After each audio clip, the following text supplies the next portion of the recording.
आर्यन, या ॲपवर सांगितलंय की मी इथे क्लिक केलं तर पैसे जिंकू शकते. मी प्रयत्न करू का? थांब अनन्या, सगळे ॲप्स सुरक्षित नसतात.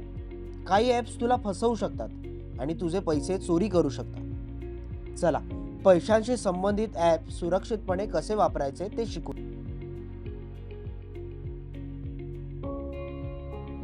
पैशांशी संबंधित ॲप्स तुला तुझे पैसे व्यवस्थापित, साठवणे किंवा खर्च करण्यासाठी मदत करतात. यामध्ये समाविष्ट आहेत बँकिंग ॲप्स, बचत तपासण्यासाठी आणि पैसे ट्रान्सफर करण्यासाठी. पेमेंट ॲप्स, किराणा सामान किंवा सिनेमाच्या तिकिटांसाठी पैसे देण्यासाठी. शॉपिंग ॲप्स, ऑनलाईन वस्तू सुरक्षितपणे खरेदी करण्यासाठी. हे खूप उपयुक्त आहे. पण मला कसं कळेल की कोणते ॲप सुरक्षित आहेत? पैशांशी संबंधित ॲप्स सुरक्षितपणे वापरण्यासाठी हे नियम पाळा. फक्त विश्वासार्ह ॲप्स डाउनलोड करा. नेहमी गुगल प्ले किंवा ॲपल स्टोअर मधूनच ॲप्स वापरा.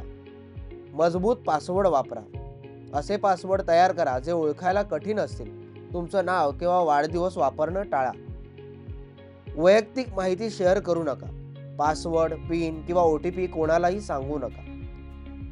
सार्वजनिक वायफाय वापर टाळा. सार्वजनिक वायफायवर पैशांचे ॲप्स वापरू नका. त्यामुळे हॅक होण्याचा धोका असतो. अलर्ट सक्षम करा. प्रत्येक व्यवहाराची माहिती मिळावी म्हणून नोटिफिकेशन चालू ठेवा. समजलं. हे नियम मला सुरक्षित राहायला मदत करतील.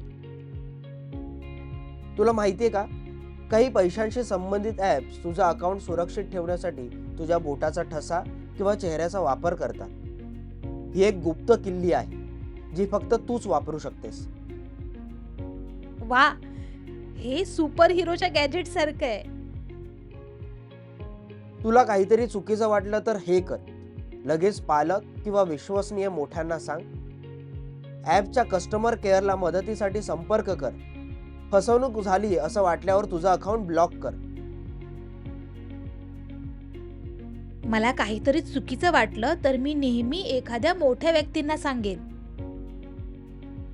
शाब्बास अनन्या, पैशांशी संबंधित ॲप्स खूप उपयुक्त आहेत, पण सुरक्षितता नियम पाळणं तुझ्या पैशांना सुरक्षित ठेवण्यासाठी महत्त्वाचं आहे. धन्यवाद आर्यन. आतापासून मी नेहमी पैशांशी संबंधित ॲप्स हुशारीने आणि सुरक्षितपणे वापरीन.